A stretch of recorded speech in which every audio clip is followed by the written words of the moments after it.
The order of play for this evening is going to be as follows.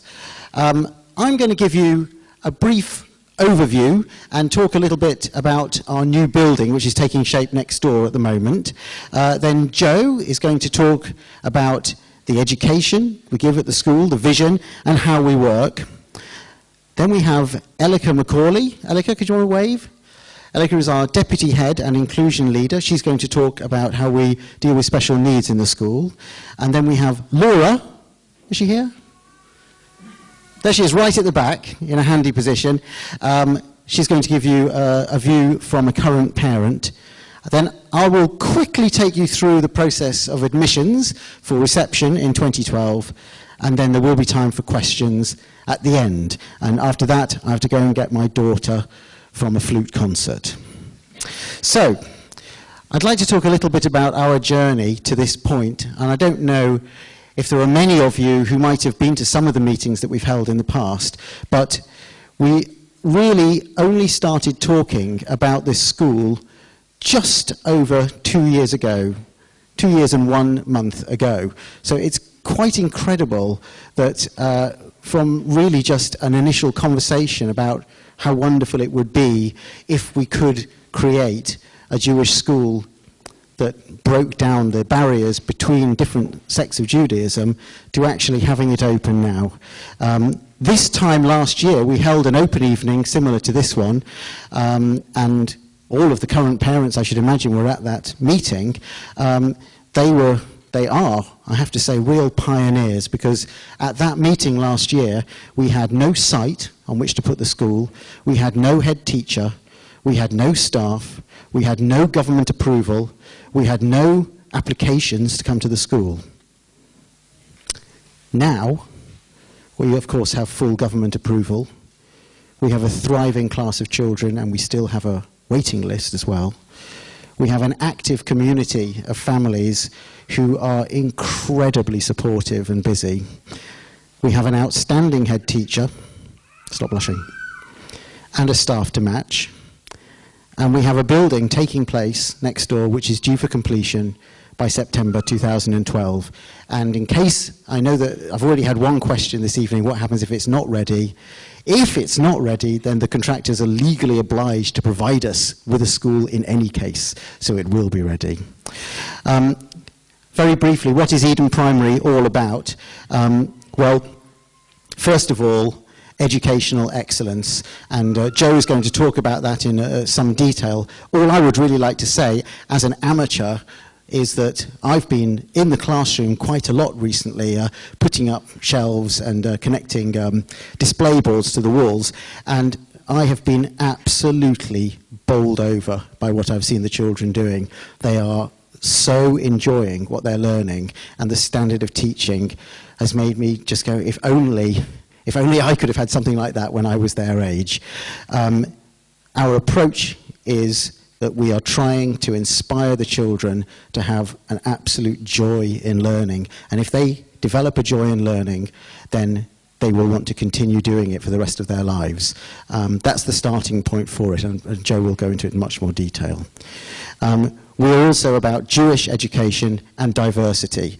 And this was really the starting point for the whole school 2 years ago, the idea of a Jewish school where everyone is welcome. And all I'd just like to say briefly about that now is that this does not mean that it's Judaism light. It's a full and thorough Jewish education from a broad-minded perspective that is accessible to anyone and is non-judgmental. Everybody's position is valued, but the education is deep, broad-minded and thorough.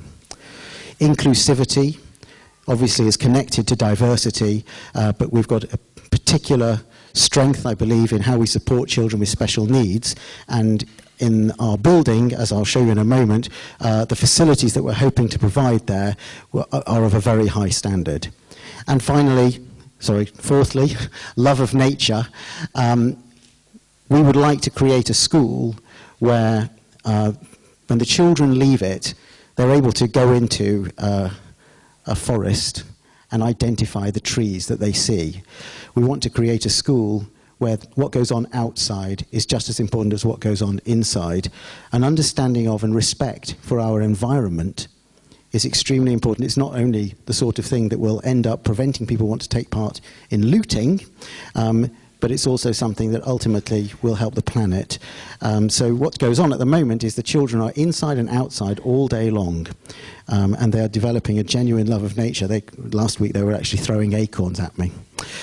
And finally, building community. I've already mentioned the parents and families who are already taking such an immense interest in the school, and there's already a sense of a Jewish and wider community building around what's happening at Eden, and it's extremely warm and welcoming environment, and really that's what I think all schools should aim to do, and we're doing that in partnership with our other local schools and other Jewish schools as well.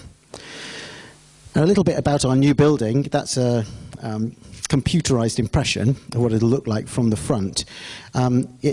It's going to open in September 2012 in time for the new intake of reception children. It'll contain 7 classrooms. This is a one-form entry school, so reception years 1, 2, 3, 4, 5 and 6.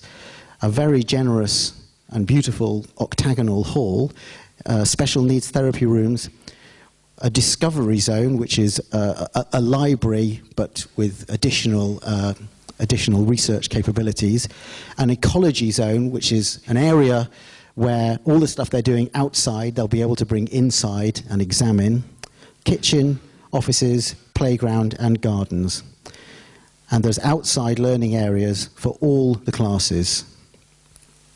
The building itself is made of traditional materials. It's clad in wood, but to a very modern design, which reflects our attitude to diversity. You'll see the shape of the classrooms, all different, all exciting. As a building, I believe it will be both inspiring and great fun to be in, and I look forward to going there myself. This is the ground floor. I'll just go, actually, over here. The road, Crichton Avenue, is at the top there. You can just see the driveway coming in. And the ground slopes up towards the back of the site.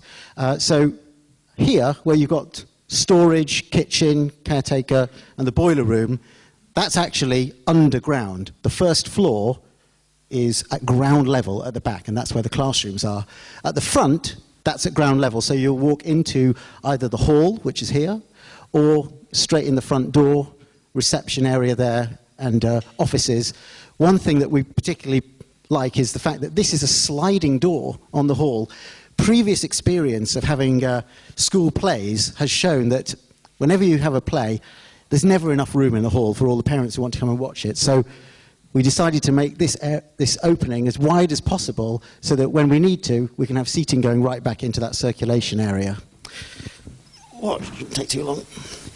Next floor up, this is now the ground floor at the back. Here's the reception class, and this area here is specifically for the reception children. It's their outdoor classroom. This is the ecology area that I mentioned. You can walk straight into that. All of these classrooms, as you can see, different shapes, but all very appealing and amenable for teaching. Every classroom has also got running water in it, which means that any sort of art activities or science activities can be done then and there. They don't have to go to another room that might be taken up by another class. The void on top of the hall, because the hall is a 2.5 story size, so you'll see that, but there are windows into the hall all the way up the building, so people can look down into it. And the top floor, sorry. So this is the roof of the hall. It's a sort of shape like an oast house, which is quite traditional. There's the classrooms again. Each of them, again, got their opening on the outdoor. At this upper level, what they've got is raised walkways around the outside, and these are the older children on the top floor, and they've got steps down to the garden. This is the SEN area, which, again, has got a sliding door, so you can have this as one big space or two smaller, and a specific therapy room there. This is the discovery zone that I mentioned, which is also the school library. Okay, and just a quick look at what the outside will look like. Here's the building, and up to here is the land that we own, which is going to be landscaped very attractively. This area here is currently completely undeveloped. It's owned by Fortismere, the school that we're in at the moment, and we are in ongoing discussions with Fortismere about sharing that land. Our plan is that the government will pay for us to clear it and develop it, and then our children will be able to share it with the Fortismere children, and it'll be very useful for sort of larger play areas, games, and even sort of gardening projects. So that's what we hope to see. This, by the way, leads into Fortismere's huge all-weather sports pitch, which we would then be able to rent for larger scale sports matches.